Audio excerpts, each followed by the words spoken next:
Saint-Esprit depuis que vous avez cru. Alléluia. Le Saint-Esprit est un don. Le Saint-Esprit est une nécessité. Le Saint-Esprit fait partie des plans du salut. Content de voir la sœur Maëva. Alléluia. Alléluia. Le Saint-Esprit est une nécessité. Le Saint-Esprit est nécessaire pour la résurrection.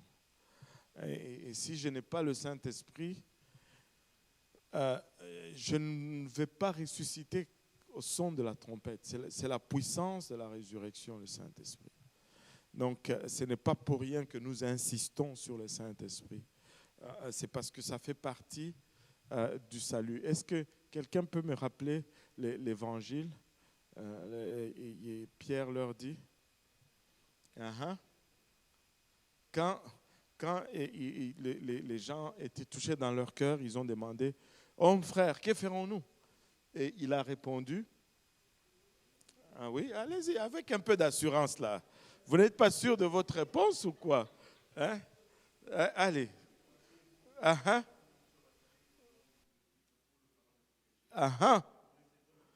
Et vous recevrez. » Est-ce qu'il a dit, vous pourriez recevoir? Non, ce n'était pas une probabilité, c'était une certitude. Vous recevrez le don du Saint-Esprit. Et il continue en disant, car, et pour vous, pour vos enfants, les enfants reçoivent aussi le Saint-Esprit. Et pour tous ceux qui sont au loin. Donc, peu importe combien loin où tu es, tu peux recevoir le Saint-Esprit. Alléluia. Et pour tous ceux qui sont au loin, en aussi grand nombre, donc il n'y a pas de limite, que les appellera. Donc, c'est lui qui les appelle. Vous savez, lui, il appelle tout le monde.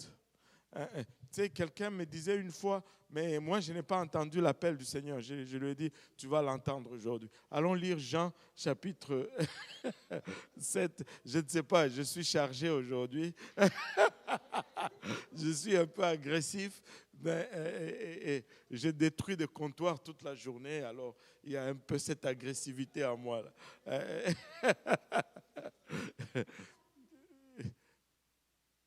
Là. Demain, on continue demain. Oui. OK. OK. Jean 7, 37 à 39.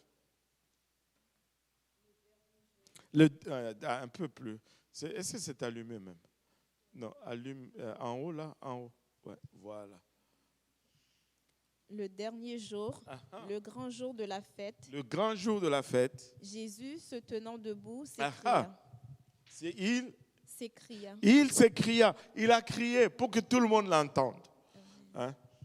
Qu'est-ce qu'il a crié? Si quelqu'un a soif. Si quelqu'un a soif. Qu'il vienne à moi. Qu'il vienne à moi. Et qu'il boive. Et qu'il boive. Celui qui croit en moi. Celui qui croit en moi. Des fleuves d'eau vive couleront de son sein. Comme dit l'Écriture. Il dit cela de l'esprit Il dit cela de l'esprit que devaient recevoir ceux qui croiraient en lui. Ah bon? Donc, ceux qui croient en lui vont recevoir l'esprit. Et puis? Car le Saint-Esprit n'avait pas encore été donné parce que Jésus n'avait pas encore été glorifié. Et voilà. Donc, si tu as soif, c'est comme ça qu'il appelle. Si tu as soif, viens. Mais maintenant, as-tu soif? C'est ça la question là. As-tu soif? Si tu as soif, tu vas venir et tu vas recevoir. Et que celui qui veut. Et ça, je pense, c'est une autre place. Je ne me rappelle plus la référence, mais c'est pas grave. Il dit quiconque veut qu'il vienne. C'est quiconque veut. C'est comme ça qu'il appelle. Il ne va pas dire Brunel, viens. Il dit quiconque veut. Ça veut dire tout le monde. Amen. Ça veut dire tout le monde. Alléluia. Et donc, Jésus a appelé aujourd'hui. Si tu as entendu ce passage, tu as entendu qu'il t'a appelé. Si tu suivais en ligne, tu as entendu qu'il t'a appelé. Amen. Et donc, il appelle tout le monde. Et le Saint-Esprit, c'est pour tout le monde. Il n'y a pas un nombre prédéterminé. Il y en a qui enseignent que le Saint-Esprit, c'est pour un groupe, comment on dit ça? Les illuminés. Les illuminés. Moi, je ne veux pas être un illuminé. Je veux juste recevoir le don du Saint-Esprit parce que illuminé, ça sonne trop Illuminati. Je veux juste être un chrétien sauvé, juste un bon chrétien. Amen. Alléluia. Quand ça devient compliqué, là, non, restons dans la simplicité. Alléluia. Je veux juste être sauvé. C'est pour tout le monde. Hein, c'est pour tout le monde. Et je pense que une des parties, on va d'abord regarder ce verset. Jean 3, 5, Actes 2, 38 et 39, on l'a lu. Jean 3, 5. Jésus répondit, en vérité, je te le dis, si un homme ne naît d'eau et d'esprit, il ne peut entrer dans le royaume de Dieu. Voilà, donc ce que je disais tout à l'heure, le Saint-Esprit fait partie du plan du salut. Si tu n'es pas né d'eau et d'esprit, tu ne peux entrer dans le royaume de Dieu. Je dois naître d'eau et je dois naître d'esprit. Et regardez ce que Paul dit dans Romains 8, 9.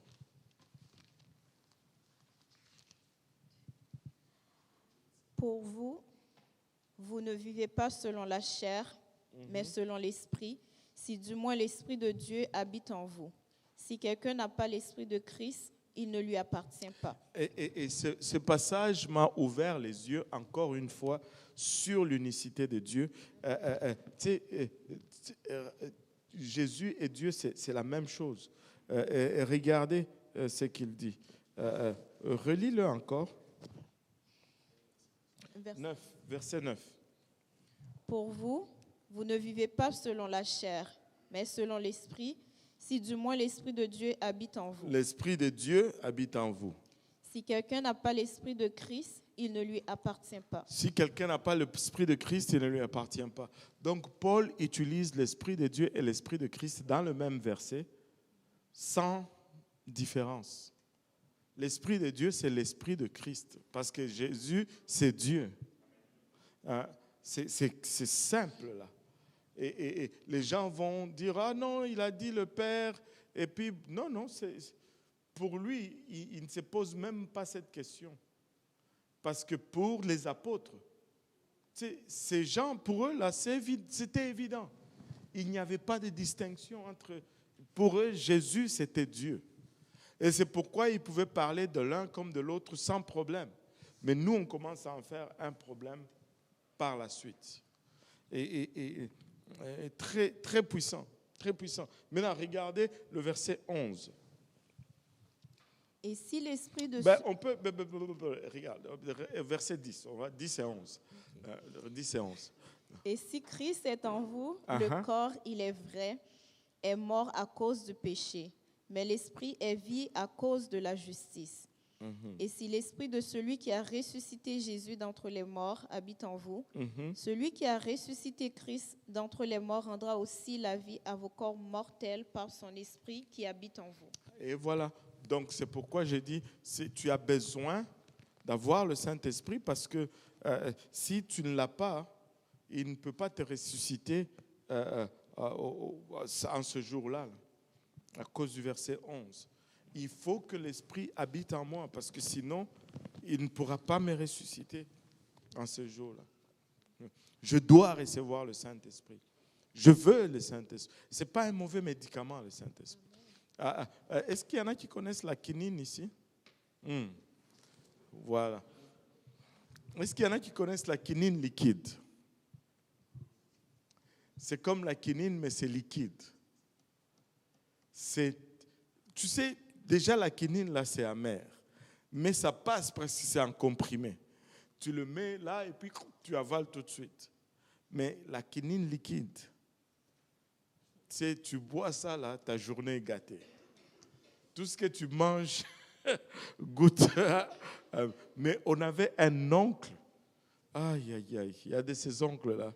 En Afrique, les oncles ont trop de pouvoir. Tu sais, anyway, il nous disait, ok, ferme tes yeux, ouvre ta bouche, je vais te donner un bonbon. Et nous, innocents, tu veux tellement le bonbon, et tu es là.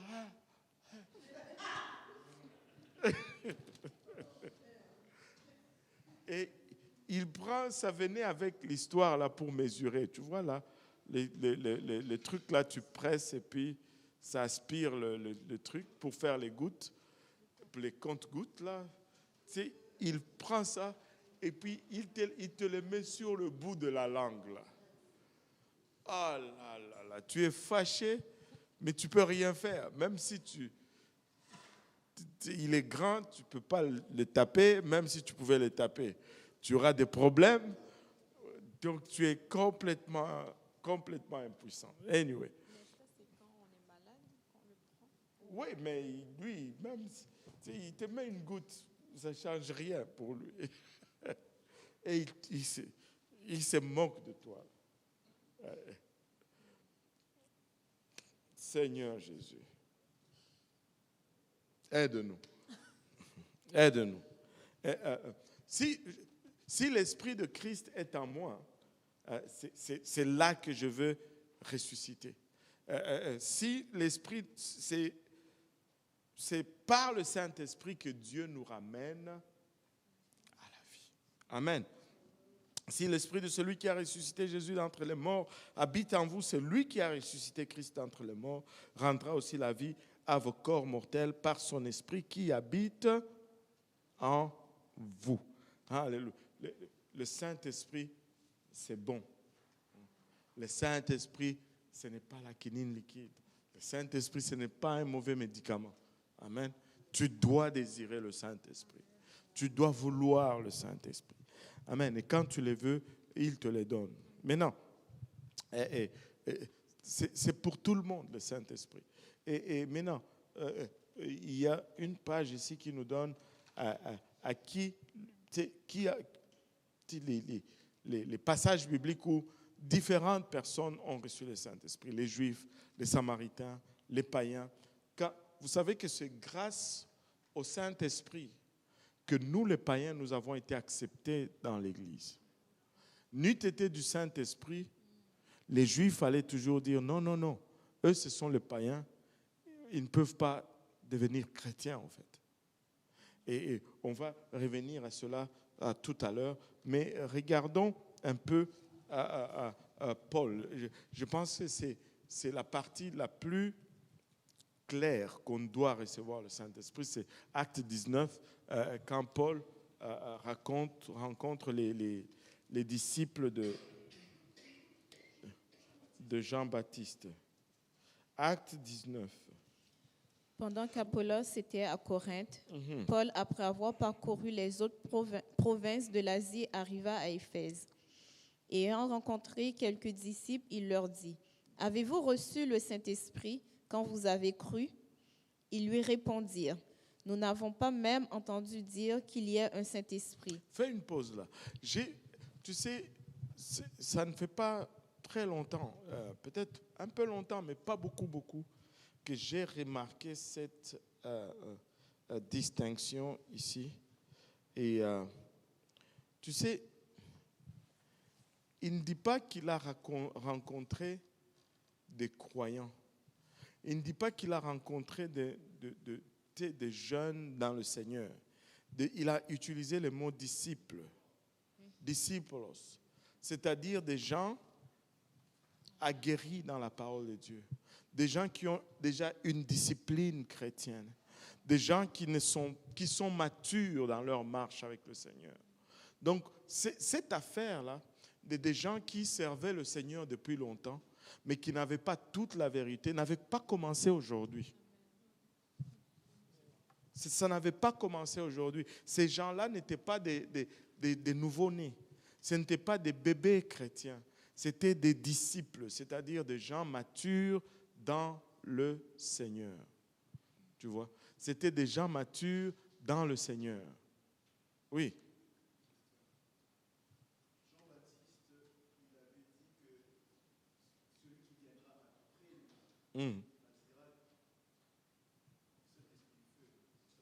Du Saint-Esprit et de feu. Ouais. Oui. Donc, il avait enseigné cela. Alors, s'ils étaient ses disciples, je le crois qu'ils sont ses disciples, comment ils n'avaient même pas entendu? Est-ce que c'est parce que le mot Saint-Esprit n'était pas clair pour eux? Ça ne m'étonne même pas. C'est combien de gens viennent à l'église aujourd'hui, mais on enseigne les choses, mais même ce qu'on enseigne, c'est disputé. C'est dans une classe, ce n'est pas tout le monde qui va tout saisir, en fait. À quelque part, eux, ils disent qu'ils n'avaient même pas entendu dire, c'est que on ne peut pas argumenter avec ça. Mais pour moi, ça ne m'étonne même pas parce que c'est juste la nature humaine qu'on rencontre tous les jours aujourd'hui. Tu sais, il y a des gens aujourd'hui qui peuvent venir pour des années à l'église, mais ils vont argumenter sur certaines choses qui sont élémentaires, au fait. Je devrais un détail ici. Oui. Ayant rencontré quelques disciples, mais est-ce que c'est précisé?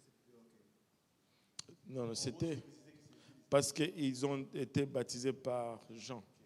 Ouais. Tu sais, moi je pense que le mot clé là-dedans, c'est le mot disciple. C'est-à-dire, la Bible, il n'a pas utilisé des nouveaux convertis. Il a utilisé vraiment le terme disciple. Amen. Et donc, on peut avoir connaissance du Seigneur, mais ne pas avoir toute la vérité. Tu sais, les gens vont dire, ah, mais moi je connais le Seigneur, ça fait longtemps. C'est bon. Mais est-ce que tu as tout? C'est ça l'affaire. Et je ne le dis pas par prétention de dire que nous, on connaît tout. Non, ce n'est pas ça l'affaire. L'affaire, c'est que la Bible est vraie. Et toute la Bible est vraie. S'il me manque quelque chose de la Bible, je dois tout faire pour le saisir ou m'en approprier. Amen. Et donc, avez-vous reçu le Saint-Esprit quand vous avez cru? Ils lui répondirent, nous n'avons pas même entendu dire qu'il y ait un Saint-Esprit.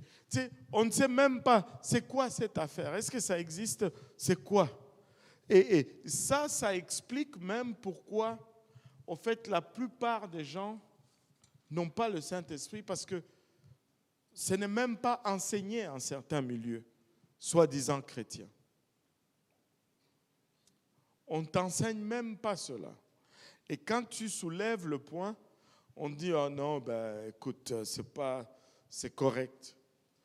On est devenu maître dans l'art de dire, bon, pour qu'on ne montre pas ses faiblesses, on accepte vite ce qui est avancé pour qu'on nous laisse en paix. Oui, c'est bon, mais ça aussi c'est bon. Oui, le baptême au nom de Jésus, c'est correct, mais le baptême au nom du Père et du Fils et du Saint-Esprit, c'est bon. Et on va te dire, oui, c'est correct pour qu'il y ait apaisement. Mais moi, je n'ai pas besoin d'apaisement. Je veux la vérité. Amen. Et comme tu vas aller à des places où on va te dire, oui, on baptise au nom du Père, du Fils et du Saint-Esprit, mais si tu veux être baptisé au nom de Jésus, on va te baptiser au nom de Jésus. C'est quoi ça, cette affaire? Où est votre conviction? Anyway. Et verset 3, je vais arrêter de me plaindre. De quel baptême avez-vous donc été baptisés? Et ils répondirent, du baptême de Jean. Wow. Maintenant, regardez l'approche de Paul ici. Et tout de suite, d'abord, il voit que leur pratique est déficiente. Là, il pose une question qui va au fait mettre à la surface leur doctrine. Il pose une question qui va au fait faire monter à la surface une doctrine. Et il dit, mais vous ne savez même pas que le Saint-Esprit existe? Mais attendez, de quel baptême donc avez-vous été baptisé? Et parce que s'il voit leur pratique, il va pouvoir déterminer leur doctrine. Parce que ce que tu fais est dicté par ce que tu crois, en fait. Et c'est pourquoi il le demande, comment donc avez-vous fait le baptême? Pour qu'ils puissent voir c'est quoi leur doctrine. Et là, ils répondirent, du baptême des gens. Et c'est là qu'ils procèdent maintenant pour corriger leur défaillance doctrinale. Verset 4. Alors Paul dit, Jean a baptisé du baptême de repentance, disant au peuple de croire en celui qui venait après lui, c'est-à-dire en Jésus-Christ. Sur ces paroles, ils furent baptisés au nom du Seigneur Jésus. Lorsque Paul leur eut imposé les mains, le Saint-Esprit vint sur eux et ils parlaient en langue et prophétisaient. Ils étaient environ 12 hommes. Wow. Ils étaient environ 12 hommes. Et donc, Paul leur dit non, Jean a baptisé du baptême. Et là, il leur donne l'enseignement qui leur manquait justement. Jean a baptisé du baptême de repentance, disant au peuple de croire à celui qui venait après lui, c'est-à-dire en Jésus-Christ. Et il a ramené l'enseignement des gens devant eux. Et finalement, sur ces paroles, ils ont tous été... Peut-être que... Ça, c'est la Bible selon Dieudonné maintenant. Est-ce que vous me permettez? Peut-être que Jean avait enseigné cela. Mais avec la multitude de choses, ce n'était plus dans leur tête. Et quand Paul ramène cela à leur mémoire, souvenez-vous, qu'est-ce que Jean avait enseigné? Il avait dit de croire en celui qui allait venir après. Et souvenez-vous qu'il avait même dit, alors, sur ces paroles, ils ont été baptisés. Ils n'ont pas dit non, moi ça fait des années. Tu veux croire que pendant tout ce temps, moi je ne t'ai pas sauvé? Maman ou papa, qui t'a dit que tu n'étais pas sauvé? Ce n'est pas ça mon point. Mon point c'est que ça là, ça te manque. Tu es sauvé ou pas sauvé? Seul Dieu sait. Il y en a qui ont ça. On n'est pas encore là. Donc, nous devons tout avoir, nous devons atteindre tout, obtenir tout ce que Dieu promet dans sa parole. Maintenant, sur ces paroles, ils ont tous été baptisés au nom du Seigneur Jésus. Et lorsque Paul leur imposa les mains, le Saint-Esprit vint sur eux et ils parlaient en langue et prophétisaient. Et ils étaient environ 12 hommes. 12 personnes qui servaient Dieu, on ne sait pas pendant combien de temps, sûrement pendant au moins 3 ans à peu près, parce que, regarde, Jean a baptisé le Seigneur Jésus, il a fait 3 ans de ministère, il est mort, et là, Paul commence son ministère. Donc, ça faisait longtemps que ces gens servaient le Seigneur. Ils étaient baptisés depuis au moins plus de 3 ans, si on peut être conservateur. Au moins plus de 3 ans. Waouh! C'est quelque chose. C'est quelque chose. Maintenant, regardez ceci. Je disais que j'allais revenir à une histoire. J'ai oublié l'histoire à laquelle je devais revenir. J'ai oublié l'histoire. Christelle, est-ce que toi, tu peux me rappeler? Oh non, ce n'est pas Christelle, ça c'est Grâce. Christelle, c'est celle que j'oubliais toujours le nom. Maintenant, je vois Grâce, je l'appelle. Oh Seigneur. Quand on vieillit, ce n'est pas drôle. Hein? Oui.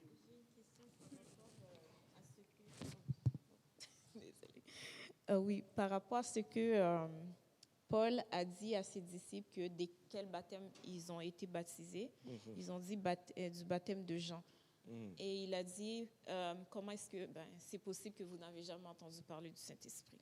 Maintenant, si on va dans le sens contraire, ceux qui ont été baptisés au nom de Jésus-Christ, mais qui n'ont jamais reçu le Saint-Esprit et même entendu parler du Saint-Esprit. Alors, comment est-ce qu'on peut... Parce que ceux qui ont déjà été baptisés au nom de Jésus-Christ, c'est très rare. La partie est très faible. C'est très rare que tu sois baptisé au nom de Jésus-Christ et que tu n'aies pas entendu parler du Saint-Esprit. Moi, je vois une catégorie en particulier, ce sont les branhamistes. Même les branhamistes, ils croient dans le baptême du Saint-Esprit, mais pas pour tout le monde. Ils croient que ce n'est pas nécessaire au salut.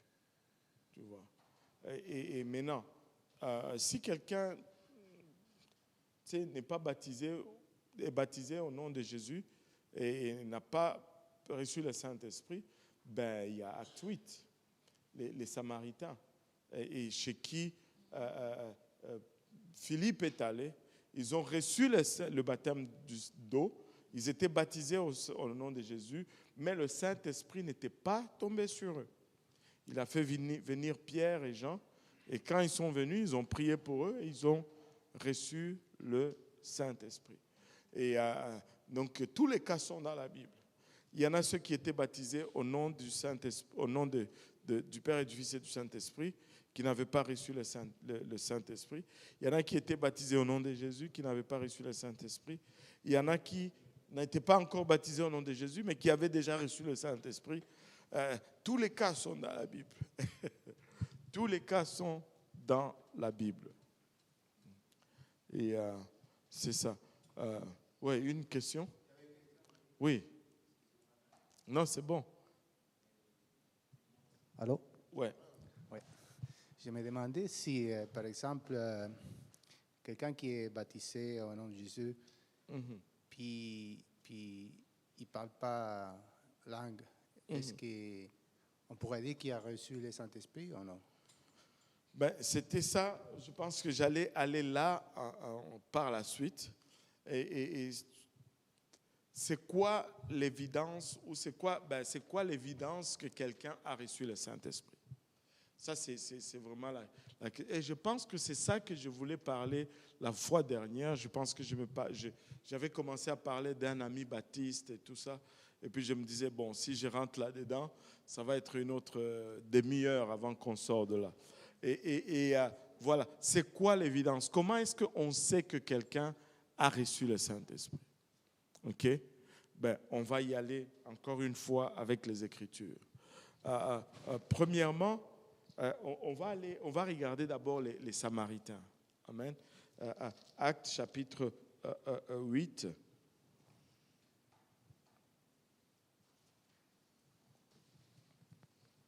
Verset.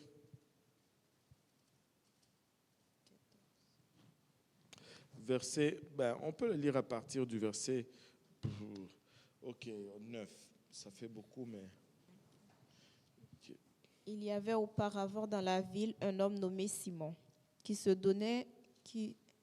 donnant pour un personnage important, exerçait la magie et provoquait l'étonnement du peuple de la Samarie. Tous, depuis le plus petit jusqu'au plus grand, l'écoutaient attentivement et disaient: « Celui-ci est la puissance de Dieu, celle qui s'appelle la Grande. » Regardez un peu. Il s'adonnait à la magie, mais il se faisait passer pour un serviteur de Dieu. Ça, c'est encore un avertissement pour les chrétiens qui ont des oreilles. Là. Si ce n'est pas parce que quelqu'un fait des trucs qu'il est nécessairement de Dieu. Là. Ça n'a pas commencé aujourd'hui aussi, ça. Aujourd'hui, il y a tellement de gens qui sont tellement désespérés qu'ils vont se donner justement comme Simon, des soi-disant pasteurs qui s'adonnent à l'occultisme et aux pratiques occultes, aux pratiques de magie, juste pour attirer les foules et dire que ils ont la puissance de Dieu. C'est pas ça. C'est pas ça. On continue verset 12. Mais quand ils eurent cru à Philippe, Oh non, on a sauté 11. Hein? ils l'écoutaient attentivement parce qu'il les avait longtemps étonnés par ses actes de magie. Mais quand ils eurent cru à Philippe, qui leur annonçait la bonne nouvelle du royaume de Dieu et du nom de Jésus-Christ, hommes et femmes se firent baptiser. Hommes et femmes se sont fait baptiser. Simon lui-même crut et après avoir été baptisé, il ne quittait plus Philippe.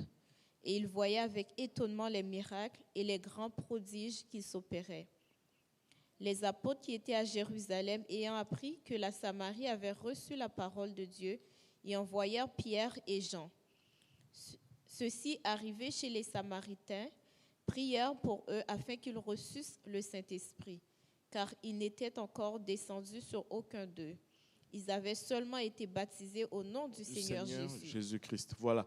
Là, c'est un cas concret des gens qui ont cru, qui ont été baptisés au nom de Jésus, mais qui n'ont pas reçu le Saint-Esprit. Maintenant, là, on ne parle pas encore de... La question qu'on doit se poser ici, c'est ceci. Comment est-ce que Philippe et les apôtres ont su que ces gens n'avaient pas encore reçu le Saint-Esprit? Ça, c'est la question, moi, je pense qu'on doit se poser si on veut tirer quelque chose de ce passage. Comment est-ce que Philippe et les autres apôtres ont su que ces gens n'ont pas reçu le Saint-Esprit? Parce que s'il n'y avait rien à observer, ils ne pouvaient pas dire si oui ou non ils ont reçu le Saint-Esprit.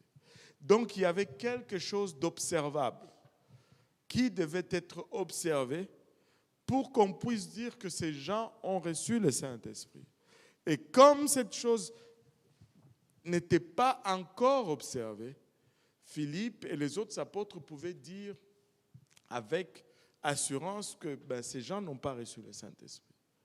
Et maintenant, la seule chose observable que tu vas voir en alignant toutes les Écritures, c'est le parler en langue. Et quand quelqu'un parle en langue, alors les gens peuvent dire « Ah, il a reçu le Saint-Esprit » parce qu'on a observé l'évidence de cela. Mais si on n'observe rien, on ne peut pas dire. Le Saint-Esprit, ce n'est pas quand quelqu'un tombe. Le Saint-Esprit, ce n'est pas quand quelqu'un croit. Le Saint-Esprit, c'est quand quelqu'un parle en langue, qu'on sait qu'il a reçu le Saint-Esprit. Et je vais donner d'autres écritures pour, d'autres analogies, je devais dire, pour appuyer cela. Maintenant, si on continue notre lecture, verset 15. Ceci, je le relis. Ouais.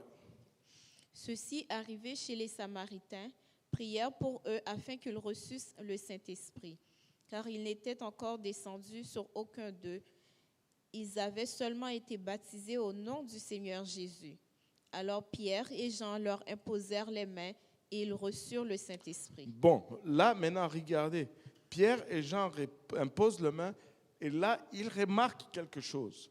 Bon, dans ce passage, on ne nous dit pas qu'est-ce qu'ils ont remarqué. Amen. Dans ce passage, on ne nous dit pas qu'est-ce qu'ils ont remarqué, mais ils ont pu confirmer que, waouh, maintenant, on peut dire, ils ont reçu le Saint-Esprit. Amen. Et c'était tellement remarquable, non seulement pour Pierre et Jean, mais aussi pour tout le reste de l'audience. Parce qu'on voit cela dans la réaction de Simon. Regardez la réaction de Simon. Lorsque Simon vit que le Saint-Esprit était donné par l'imposition des mains des apôtres, il leur offrit de l'argent en disant, même lui qui était quelque part là, bon, il était déjà baptisé, on fait comment? On lui donne quand même le bénéfice du doute. Et on va dire qu'il luttait encore avec des choses. Même lui qui était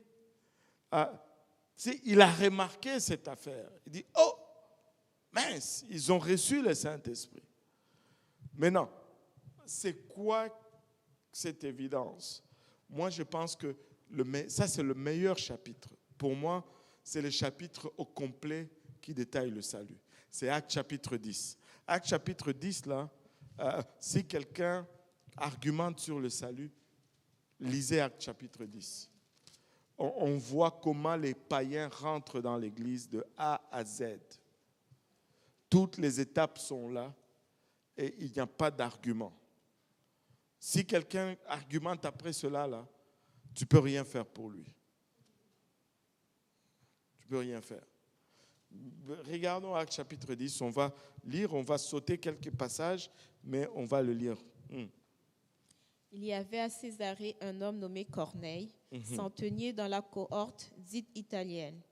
Cet homme était pieux et craignait Dieu avec toute sa maison. Il faisait beaucoup d'aumônes au peuple et priait Dieu continuellement. Vers la 9e heure du jour, il vit clairement dans une vision un ange de Dieu qui entra chez lui et qui lui dit « Corneille !» Les regards fixés sur lui et saisi d'effroi, il répondit « Qu'est-ce, Seigneur ?» Et l'ange lui dit « Tes prières et tes aumônes sont montées devant Dieu et il s'en est souvenu. Envoie maintenant des hommes à Joppé et fais venir Simon, surnommé Pierre. Il est logé chez un certain Simon, corroyeur, dont la maison est près de la mer. C'est lui qui te dira ce qu'il faut que tu fasses. » Tu as une bonne Bible hein, qui dit « C'est lui qui te dira ce qu'il faut que tu fasses ». Certaines versions ne l'ont pas. Et ça, c'est pas bon. C'est des gens qui prêchent que tu n'as rien à faire pour être sauvé. C'est pourquoi... Pas tout de suite, pas tout de suite, pas tout de suite. Pas tout de suite. On va chercher une autre. OK, avant. Ah bon, OK, cool. OK. Et maintenant, regardez déjà ceci. On peut déjà tirer beaucoup d'enseignements là-dedans, là, juste dans ce passage. Des choses qui vont nous remettre un peu sur la bonne voie. Hein? Nous croyons, nous vivons dans un temps où on pense que l'expérience spirituelle, c'est l'équivalent du salut. Le salut est une expérience spirituelle, mais toute expérience spirituelle n'est pas l'équivalent du salut. Tu peux avoir des expériences spirituelles et ne pas être sauvé.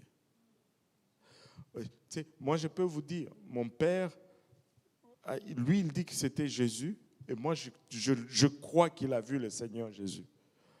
Mais il n'était pas sauvé.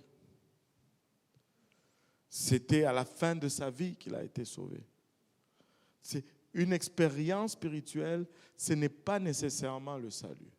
Regardez cet homme, Corneille. Si des gens ici, là, dans notre siècle, avaient cette expérience ici, là, ils n'allaient même plus écouter leur pasteur. Qu'est-ce que tu vas lui dire? Lui, il voit les anges. C'est fini? C'était un homme dont la Bible donne ce témoignage. Pas un homme. La Bible, c'est la parole de Dieu, non? Mais c'est la Bible qui dit ceci de Corneille. C'est quelque chose, là. Ça veut dire que c'est vrai, là, à 100%. Et c'était un homme pieux. La Bible dit qu'il était pieux. Ça veut dire qu'il était pieux. La Bible dit qu'il craignait Dieu. Ça veut dire qu'il craignait Dieu. Déjà, avec ces deux choses-là, la plupart des gens de nos jours vont dire qu'ils sont déjà sauvés. Or, lui, il ne l'est pas encore. Il craignait Dieu avec toute sa maison. Et regarde, s'il craignait Dieu avec toute sa maison, savez-vous, ce n'est pas juste un simple fait là en passant. Si la Bible dit ça, c'est qu'il y a de la valeur là-dedans. Et c'est quoi la valeur? C'est que Corneille était le même à l'église et à la maison. Très souvent, quand la maison ne sert pas Dieu, c'est parce qu'à l'église, on est comme ça, mais à la maison, on est comme ci. Et il y a un décalage entre les deux. Et ceux qui nous voient à la maison, ils se disent, mais non, ça ne marche pas. Parce que là, ce qu'on voit ici, ce n'est pas ce qu'on voit là-bas. C'est comme Pasteur Mahotière nous avait donné ce témoignage. Il y avait un de ces jeunes pasteurs qui était marié. Et puis un jour, il dit, sa femme est venue à l'église avec, vous vous rappelez, hein, avec ses assiettes, toutes ses affaires. Et dit, non, moi je veux venir, on va vivre ici à l'église. Et là, Pasteur Mahotière disait, mais c'est quoi le problème? Qu'est-ce qui se passe? Non, pasteur, nous, on ne veut plus vivre à la maison, on va vivre ici à l'église. Moi, c'est fini.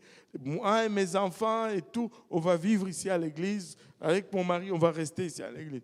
Et là, le pasteur dit, mais pourquoi? Il dit, parce que mon mari, là, à la maison, ce n'est pas la même chose qu'à l'église. Et moi, j'aime ce qu'il est à l'église. Et on va vivre juste ici.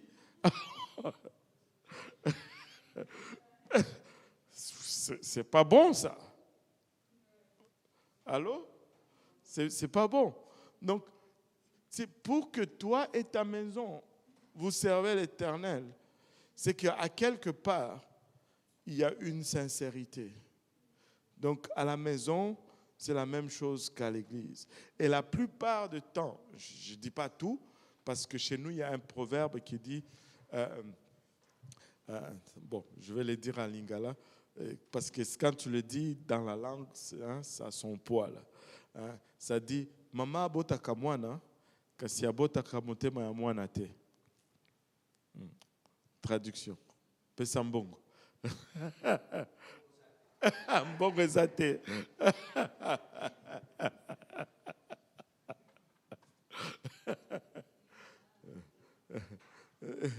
Mbongo eza te. Il est trop fort. En français, Maman botara mwana kasi botara mwana motema mwana te, ça veut dire la mère accouche de l'enfant, mais elle n'accouche pas du cœur de l'enfant. C'est puissant. J'ai donné naissance à l'enfant, mais je n'ai pas donné naissance à son cœur. C'est fort. C'est fort. Et tu sais, des fois, il y a ces cas où, tu sais, et à la maison et à l'église, on est correct, mais tu sais, l'enfant, là, il fait son choix à un moment donné. Tu sais, il ne faut pas se culpabiliser non plus pour cela. Mais, tu sais, quand on est constant, on est le même, on a toutes les chances de son côté. Parce que ceux qui nous voient à la maison, ils ont le vrai témoignage de qui nous sommes. Et comme j'avais entendu un de nos anciens prêcher, il disait, quand tu reçois le Saint-Esprit, même ton chien à la maison s'en rend compte. Oui. Aucune question. Oui. Parfois, pasteur, vous faites tout pour les enfants, pour voir, ou prier pour les enfants. Si vous gagnez des choses, vous donnez, nous faites tout. Mais les enfants pas venir à dire, mais c'est pas faute. Non. C'est justement pourquoi on dit la maman a donné naissance à l'enfant, mais il n'a pas donné naissance au cœur de l'enfant. Parce que le cœur de l'enfant, là, des fois, il va choisir ce qu'il veut. Et je connais, il y a des parents qui sont fidèles, intègres, ils font tout pour les enfants, mais les enfants prennent une direction autre. Il n'y a pas de cas général. Il n'y a pas de cas général. Mais en général, c'est ceci. Quand on a plus de chance quand on a commencé dès le bas âge. C'est quand on a commencé dès le bas âge et qu'on est dans un cadre où on peut bien servir Dieu et à la maison et les enfants et à l'église, et que les enfants grandissent dans cela, on se donne plus de chances. On a comme 90% de chances. Mais quand, plus on avance, plus les enfants grandissent et qu'on rentre, on vient à Dieu tardivement, ça devient plus difficile. Vous savez que c'est quoi le pourcentage, quelle tranche d'âge qu'on a le plus haut pourcentage de conversion, ou de gens qui se donnent au Seigneur?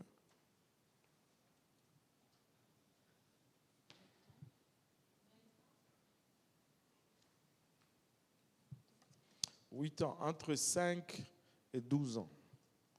C'est là qu'on a le plus haut taux des hommes ou des personnes qui se donnent au Seigneur. Et dès que tu passes cet âge, le pourcentage commence à diminuer. Et plus tu avances en âge, plus le taux est faible. Oui.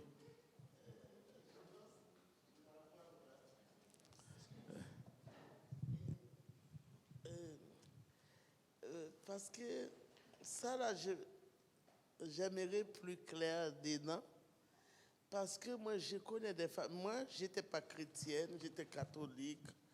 Mes enfants étaient catholiques. C'est juste après, je commence.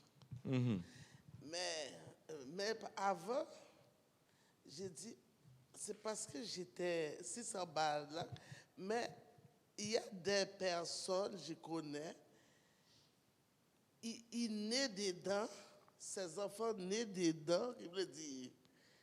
Mais après la personne qui est à l'église, chacun fait son. Ouais, c'est ce que j'ai dit. Je crois une famille de 6, je regarde sa mère, toujours, une femme très priante, toujours avec les enfants. Mais, quand on était bébé, on dit grand, on rien savoir, même à l'église. ouais, c'est pourquoi j'ai dit 90%. Mais ce que tu vas être d'accord avec moi, j'espère, c'est que pour les familles qui ont commencé avec les enfants quand ils étaient jeunes, ils ont plus de chances que les enfants restent dans le Seigneur. Ouais. Mais quand tu commences plus tard, tu as moins de chances. Et c'est tout ce que j'ai dit. Quand les enfants sont déjà à un certain âge, déjà même pour leur dire allons à l'église, c'est tout un problème si vous n'alliez même pas à l'église avant. Ils vont dire depuis quand? Ou bien ils découvrent quelque chose. C'est ça. Personnellement, ils passent à travers une situation difficile. Mais on ne peut pas argumenter là-dessus parce que ce sont les statistiques. Ce sont les chiffres. C'est ça. On ne peut pas vraiment.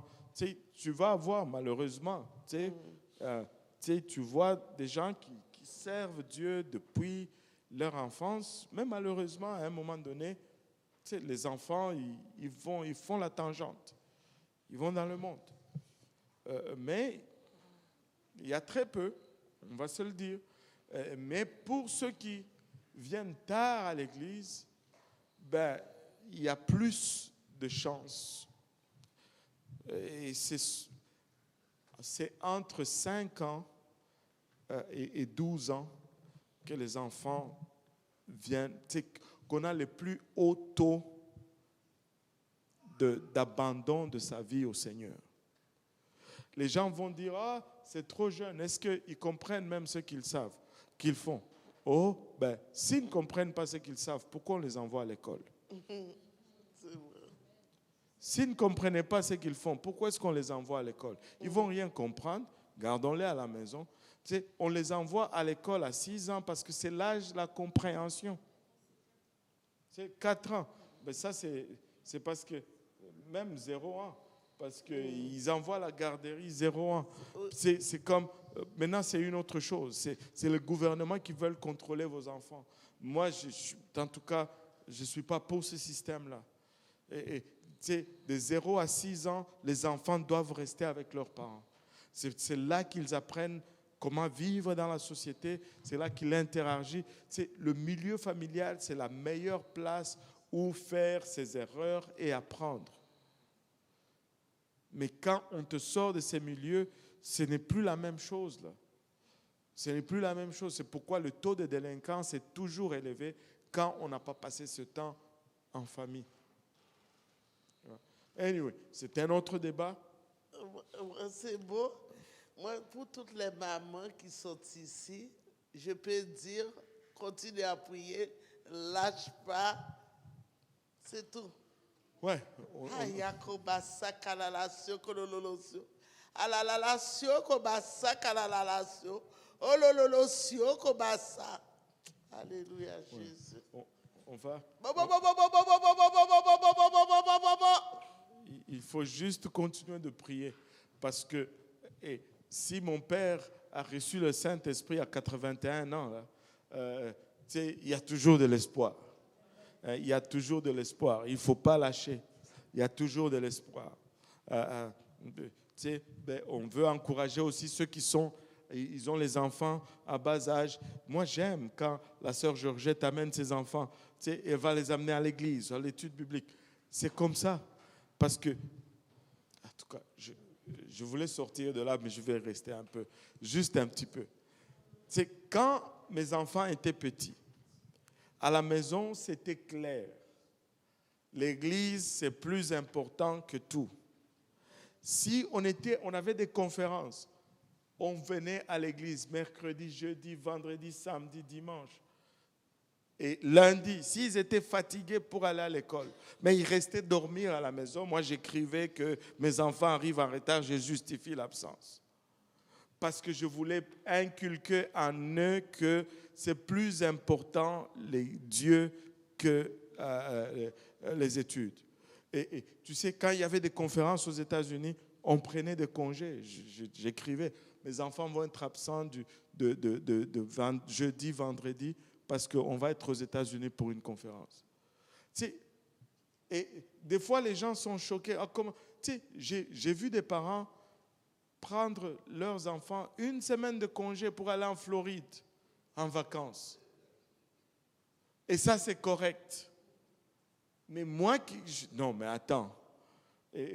On a fait ça jusqu'à ce qu'ils étaient donc en mi-secondaire, quelque part par là.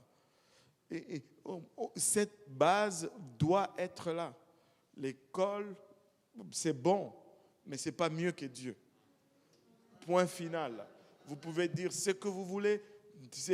Dieu est beaucoup mieux que l'école. Il y en a plein qui ont fait l'école et qui n'ont pas Dieu. Mais regardez qu'est-ce qu'ils font. Regardez où sont nos gouvernements. Ce sont des gens qui sont très instruits, mais ils ne connaissent pas Dieu. C'est pourquoi ils font toutes les bêtises qu'ils font. On a besoin de Dieu. On a besoin de Dieu. L'intelligence sans Dieu, là, ça ne sert à rien. C'est juste plus destructif. Je ne suis pas en train de dire, n'étudiez pas. Non, ce n'est pas ce que j'ai dit, là. Allez à l'école, ayez vos diplômes, mais n'hypothéquez pas votre relation avec Dieu à cause des diplômes. Alléluia. Aïe, aïe, aïe. Seigneur Jésus. Là, ce sont ces comptoirs-là que j'ai brisés là aujourd'hui. Il y a un peu d'agressivité là. Ah là là. On a commencé ne venez pas chez moi, ou venez si vous voulez donner un coup de main. Il n'y a plus de cuisine. Il n'y a plus rien. Il reste juste un petit bout de comptoir là, mais qu'on doit enlever demain. Mais on a tout arraché là. On est en train de tout refaire. C'est beaucoup. Mais c'était dur. Ouais, il faut prier pour nous là. C'est dur. Alléluia. Maintenant, revenons un peu à Actes. Oh boy. Plus de questions maintenant. On va finir d'abord. Ok. Actes chapitre 10. Et nous avons vu comment Corneille servait Dieu avec toute sa maison. Et il faisait beaucoup d'aumônes au peuple. Corneille donnait. Amen. Et il priait Dieu continuellement. Avec un tel témoignage, là, on les met tout de suite au ciel. Allô? Avec un tel témoignage de nos jours, là, oh boy, tu as l'accès prioritaire au ciel. Mais avec Dieu, ce n'était pas ça. Avec Dieu, Dieu voit cela, il dit, je veux t'envoyer un ange. Vers la 9e heure, il voit clairement un ange. En plus de cela, il voit un ange. À chaque fois que je demande, qui est-ce qui a déjà vu un ange ici? Il y en a qui sont hésitants, mais est-ce qu'il y a quelqu'un qui a déjà vu un ange ici? Pas. Non, réel. Lui, toi, tu as déjà vu un ange. Lui, il a déjà vu un ange. Maman Tilmer a déjà vu un ange. 2, tu vois, sur combien? 1, 2, 3, 4, 5, 6, 7, 8, 9, 10, 11, 12, 13, 14, 15, 16. Sur 16 personnes, on a seulement 2 qui ont déjà vu un ange. C'est rare, des gens qui vont voir un ange. Moi, je connais quelqu'un, un serviteur de Dieu, qui disait, Seigneur, ne me fais pas voir un ange.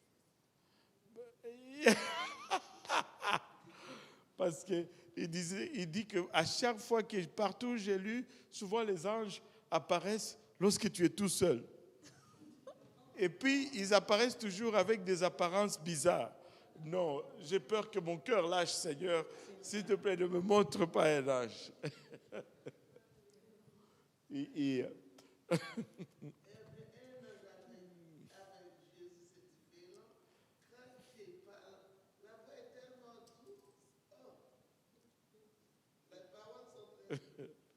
C'est ça. C'est tout.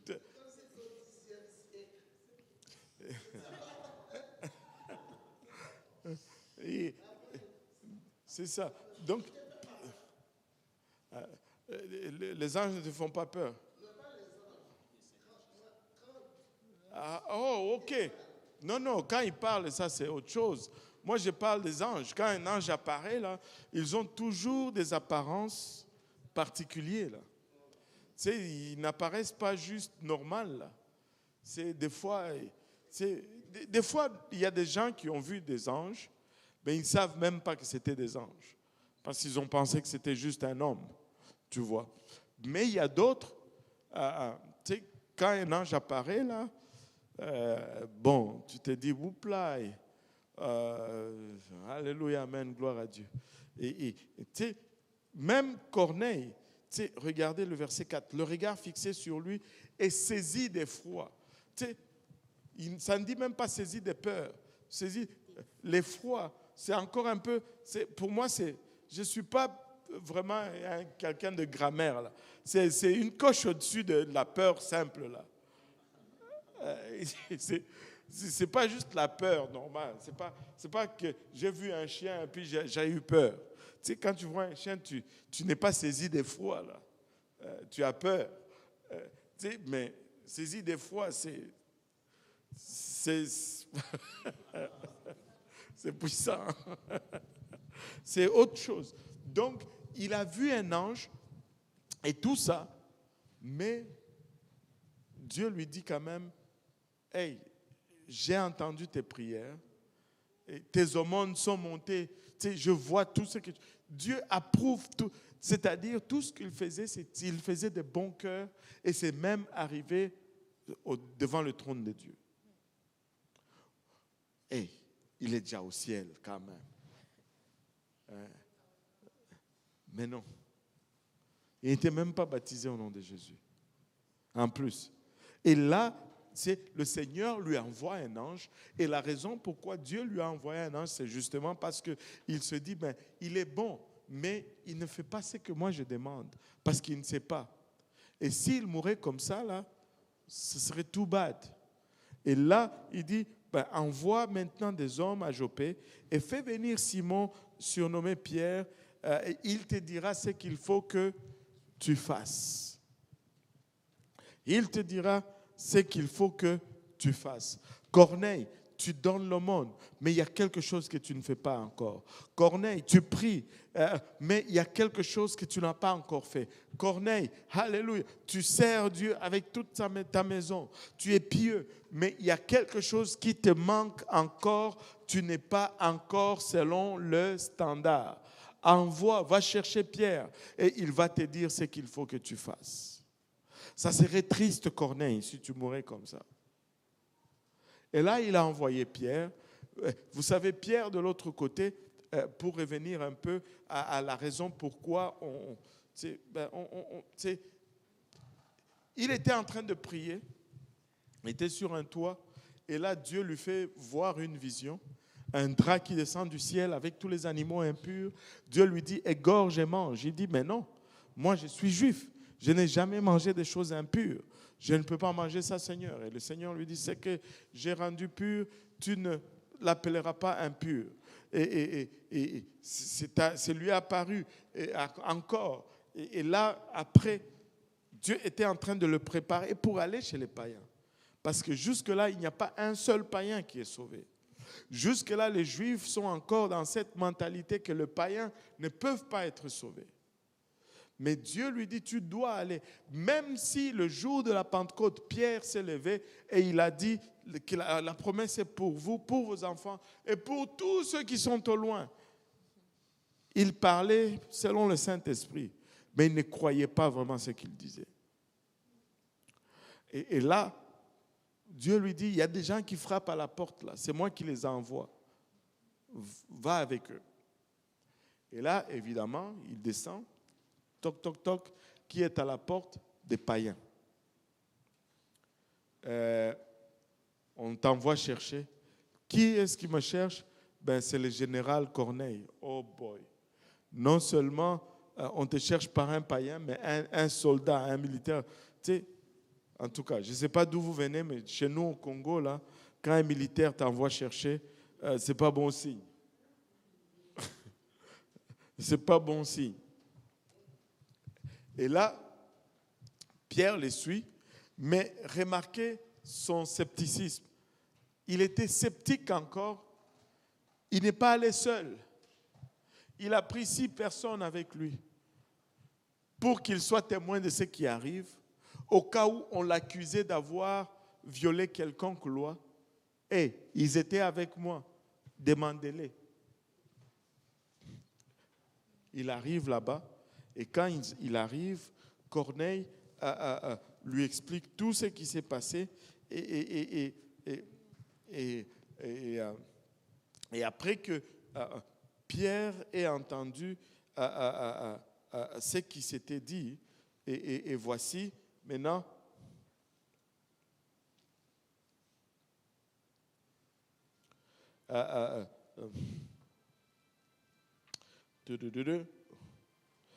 verset 34. Alors Pierre, ouvrant la bouche, dit, « En vérité, je reconnais que Dieu ne fait point exception de personne. » Ça, c'est après que Corneille lui a expliqué l'ange qui lui est apparu et toutes ces choses. Hein? Bon, Dieu ne fait point exception de personne. Mais qu'en toute nation, celui qui le craint et qui pratique la justice lui est agréable. Il a envoyé la parole aux fils d'Israël en leur annonçant la paix par Jésus-Christ qui est le Seigneur de tous. Et là, Pierre va commencer juste à prêcher l'évangile. Quand on regarde le contexte de Pierre, il va parler de Jésus qui est venu, qui a été crucifié injustement, qui est mort et qui est ressuscité le 3e jour. Et regardez.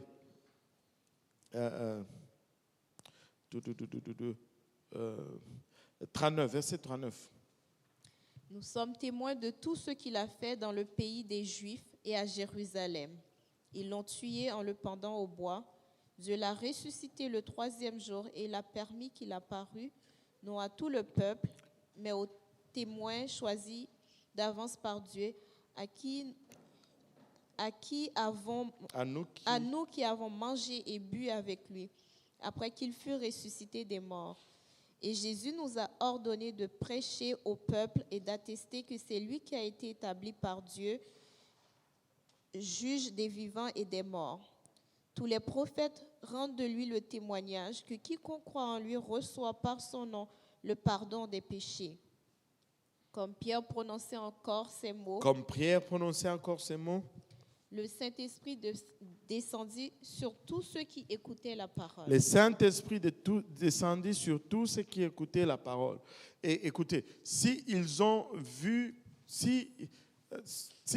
dit que le Saint-Esprit est descendu, c'est parce qu'ils ont vu quelque chose. Ils ont observé ce qu'ils devaient observer. Maintenant, verset 45. Tous les fidèles circoncis qui étaient venus avec Pierre furent étonnés de ce que le don du Saint-Esprit était aussi répandu sur les païens. Maintenant, ils étaient surpris de voir que le Saint-Esprit est tombé sur les païens. C'était la toute première fois. Mais maintenant, comment ils ont su que le Saint-Esprit est tombé sur le païen? Le verset 46 commence par ce mot. Car ou parce que. Car c'est quoi en français là? Vous qui allez à l'école, c'est quoi? Conjonction de quelque chose qui introduit quelque chose de quelque chose. Conjonction de coordination. C'est tout. Mais je pensais qu'il y avait plus. Car ou parce que, qui introduit une conséquence ou une cause ou quelque chose comme ça. Hein? Qui justifie une cause. Bon, voilà. Ceux qui réussissaient en français, qui nous donnaient des misères à l'école. Allez, quel de mauvais souvenirs. Car ou parce que, ou comme on dit ici chez nous au Québec, à cause que. Comment ça? Tu as un problème avec ça? À cause que. À cause que. Hein? À cause que. Ils les entendaient parler en langue. Ils les entendaient parler en langue. Et glorifier Dieu. Quand ils les ont entendus parler en langue, ils ont dit, boum, ils ont reçu le Saint-Esprit. Maintenant, il y a une place où je...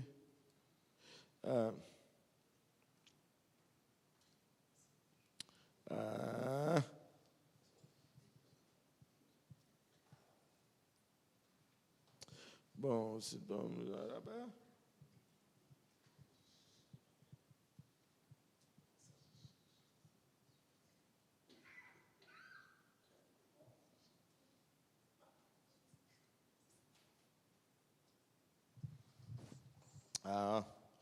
Je pense que c'est...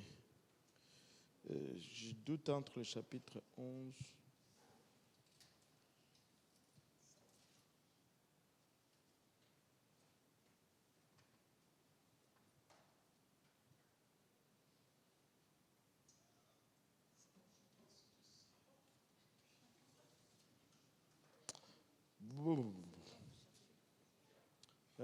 Il en parle un peu parce que quand il est retourné à l'église, on lui a fait des reproches. C'est le chapitre 11. Ouais. Il y a une autre place. Déjà, il dit ici, ils ont reçu le Saint-Esprit comme nous. Comment est-ce que je pouvais, moi, leur refuser le baptême d'eau? Ouais, verset 48, il était encore là. Mais, hein? C'est le verset 11-17. 11-17. Or, puisque Dieu leur a accordé le même don qu'à nous qui avons cru au Seigneur Jésus-Christ, pouvais-je, moi, m'opposer à Dieu? Et tu sais, parce que les autres étaient comme, non. Ils ne sont pas des chrétiens. Tu sais, s'il n'y avait pas le don du Saint-Esprit, Pierre ne pouvait pas confirmer, il allait même, moi je crois, refuser de les baptiser. Oui.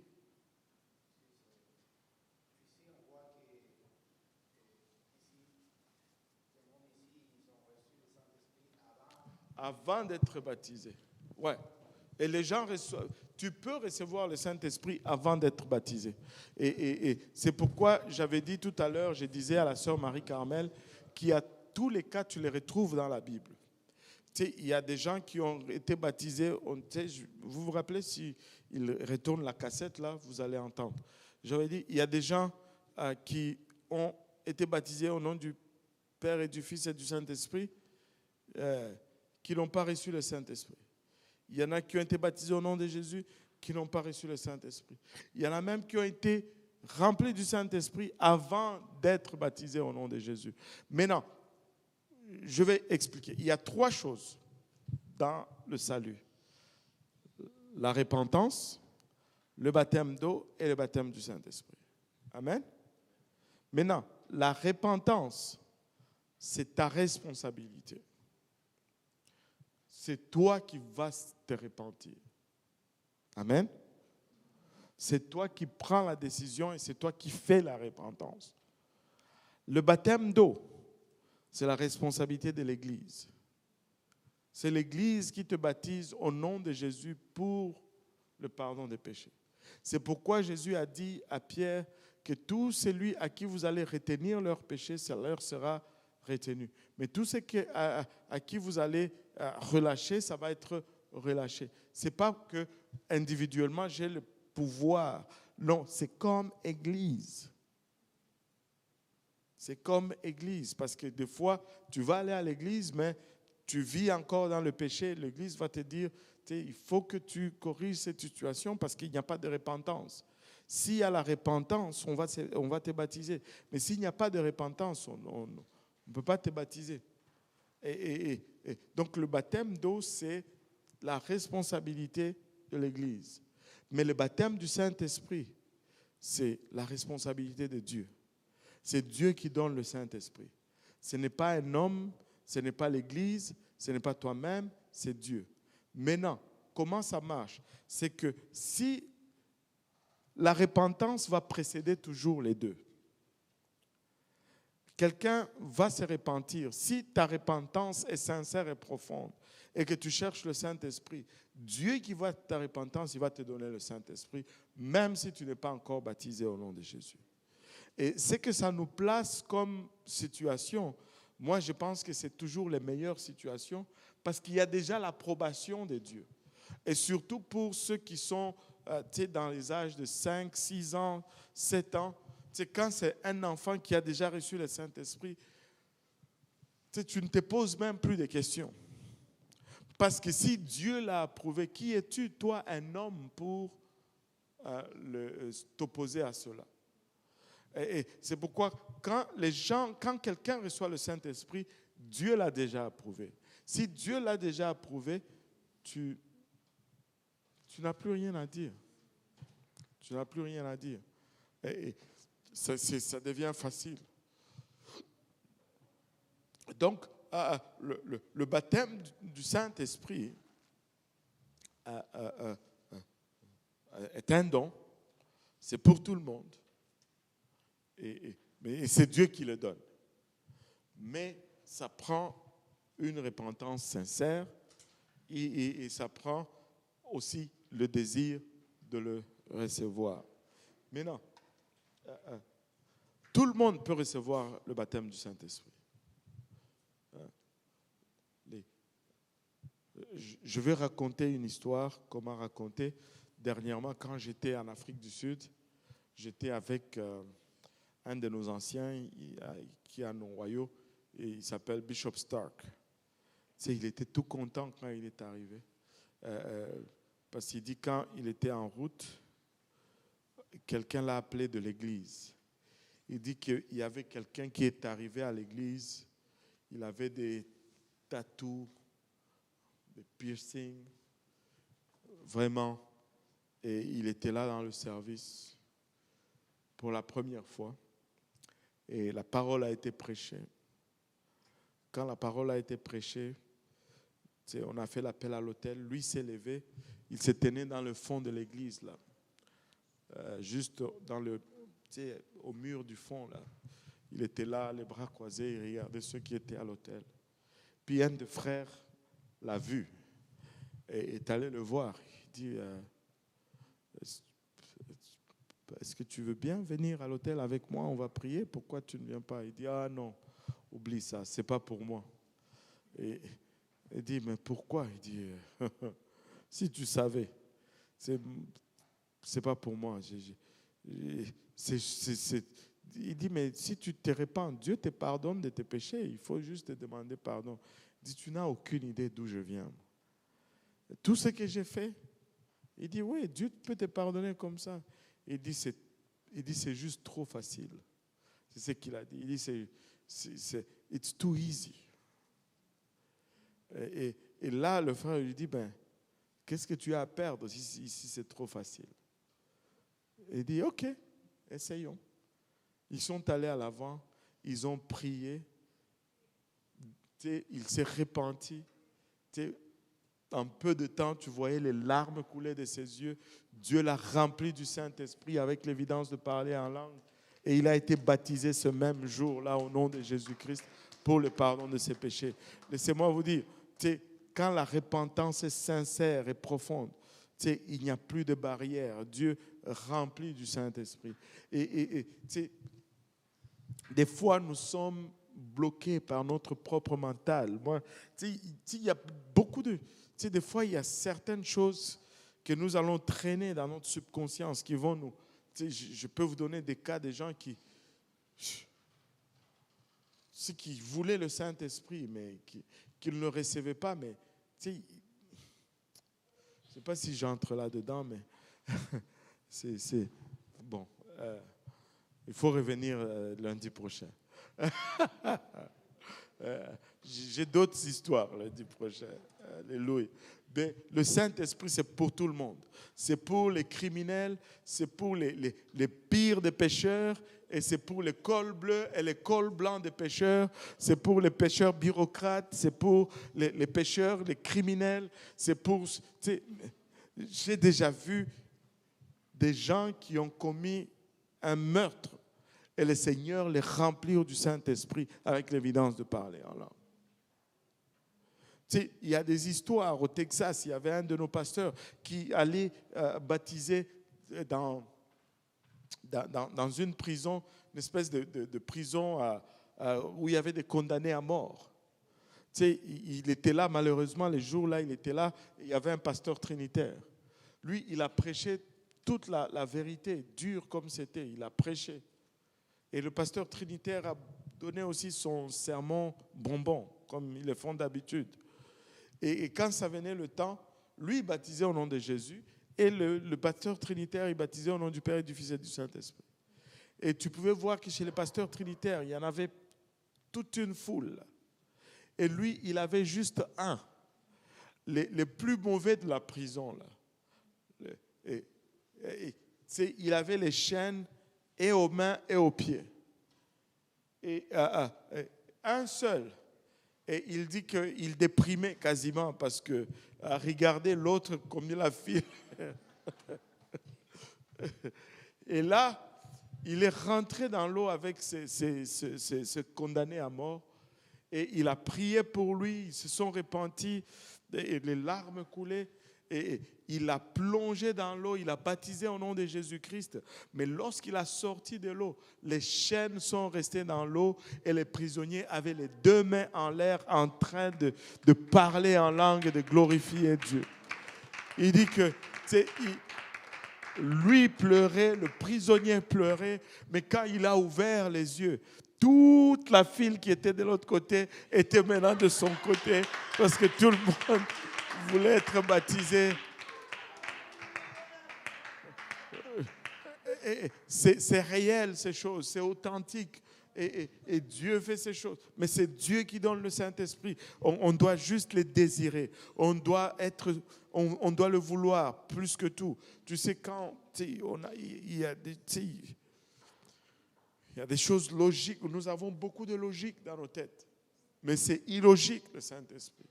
C'est le plus grand miracle. Moi, j'ai dit, pour moi, là, c'est le plus grand miracle, c'est quand quelqu'un parle en langue.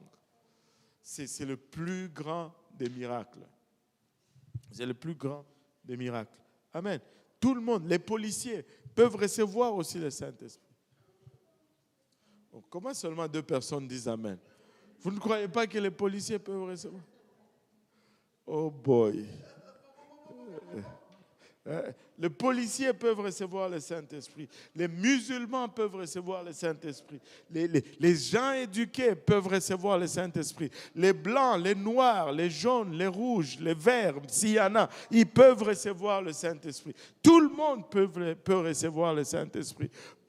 Car la promesse est pour vous, pour vos enfants et pour tous ceux qui sont au loin, en aussi grand nombre que le Seigneur, notre Dieu, les appellera.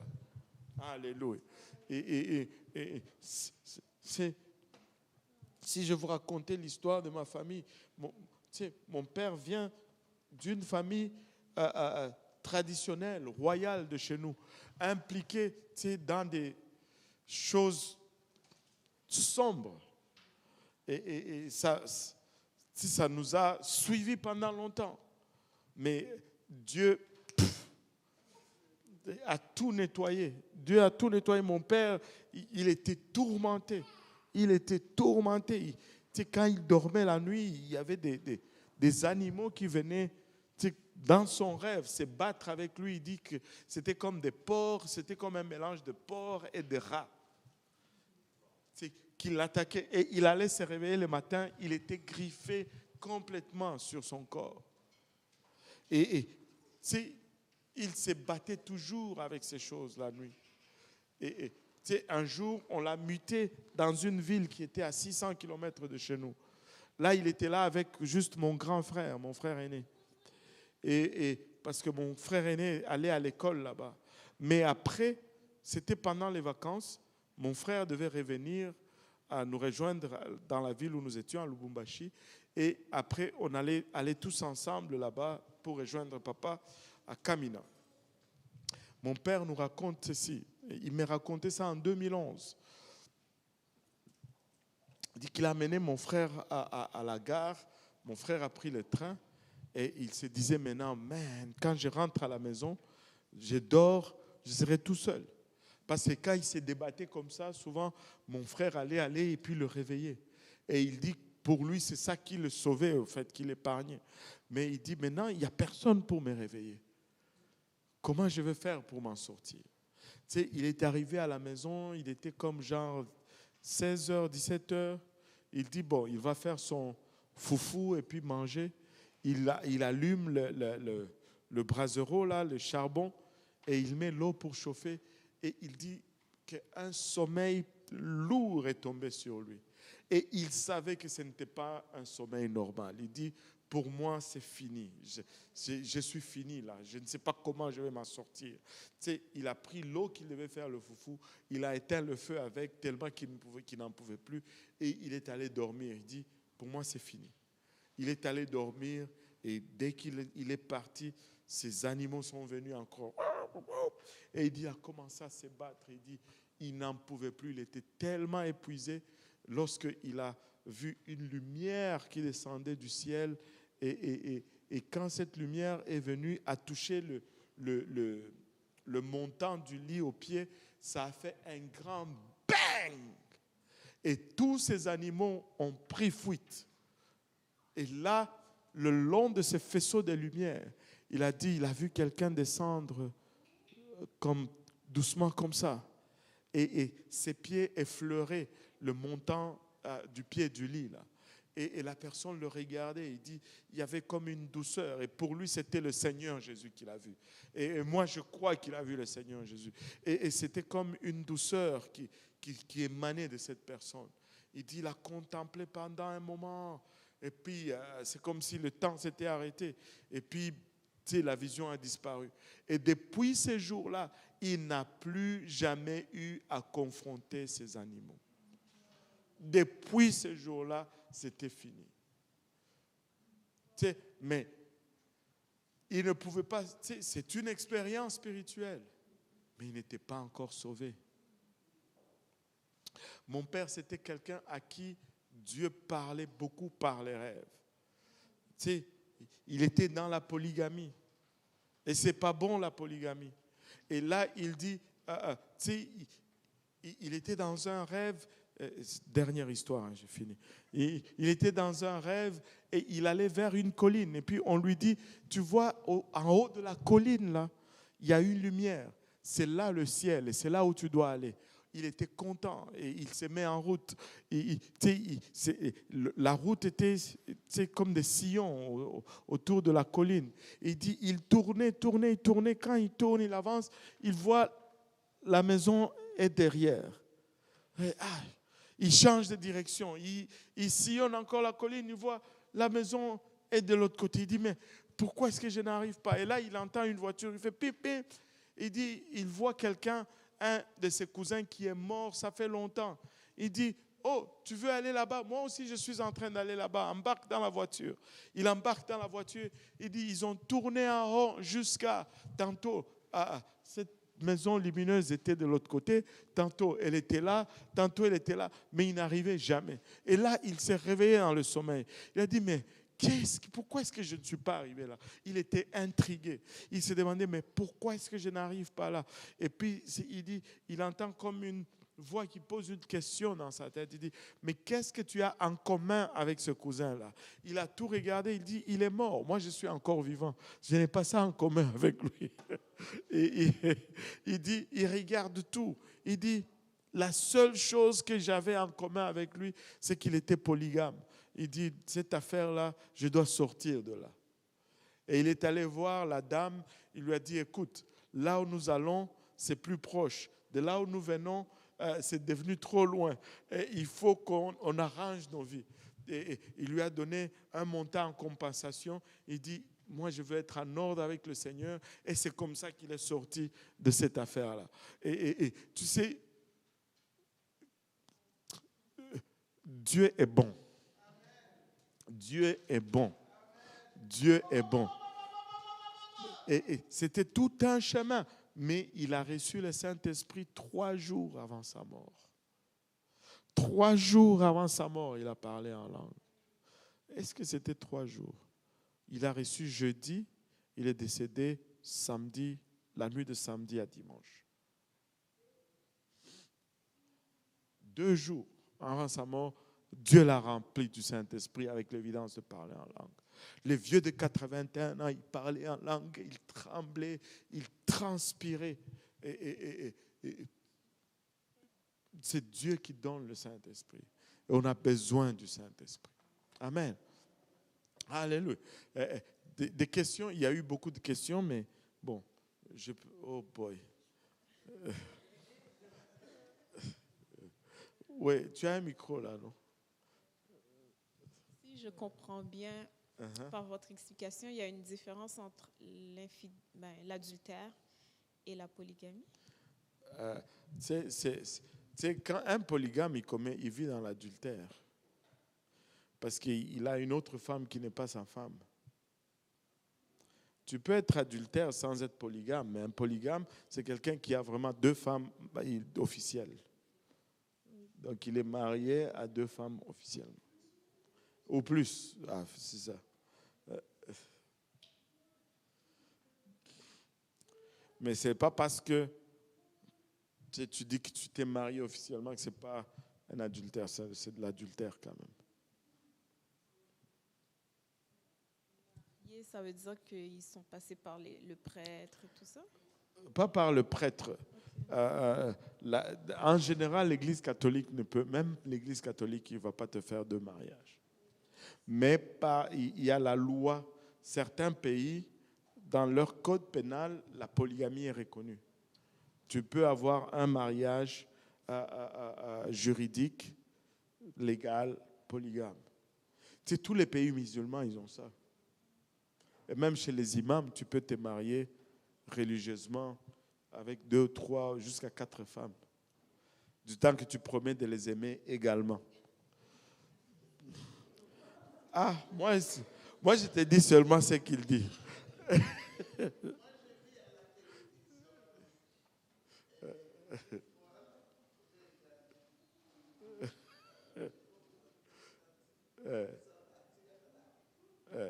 C'est ça.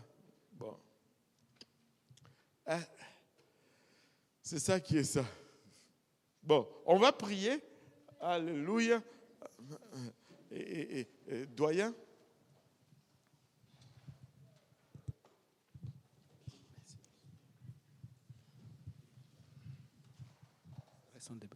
Papa, nous te bénissons, nous te rendons grâce, nous te disons merci. Merci encore, Papa, de ce merveilleux temps que nous avons passé en ta présence, Seigneur. Nous te prions maintenant, Seigneur, que tout ce que nous avons entendu, éternel Dieu de gloire, Papa, que cela trouve une place de choix dans nos cœurs, Seigneur, produit le fruit d'une repentance digne, Seigneur. Éternel Dieu de gloire, que nous puissions prendre de bonnes décisions, Papa, dans nos vies, Seigneur. Souviens-toi de tous ceux qui ont reçu en ligne, Éternel Dieu de gloire, Papa. Qu'un jour, Seigneur, qu'ils se répandent de leurs péchés, qu'ils se fassent baptiser au nom de Jésus-Christ, qu'ils reçoivent ton Saint-Esprit, Seigneur. Éternel Dieu de gloire, nous te louons, nous te rendons grâce, Seigneur. Bénis et sanctifie la fraternité tantôt, Seigneur, et que toute la gloire te revienne. Que le peuple de Dieu dise au nom de Jésus. Au nom de Jésus. Alléluia. Battons nos mains pour le Seigneur Jésus. Il est digne de tout honneur. Il est digne de toute révérence. Alléluia. Alléluia, Seigneur. Merci, Seigneur. Il y a de la nourriture là qui sent très bon. Et servez-vous. Et que le Seigneur vous bénisse.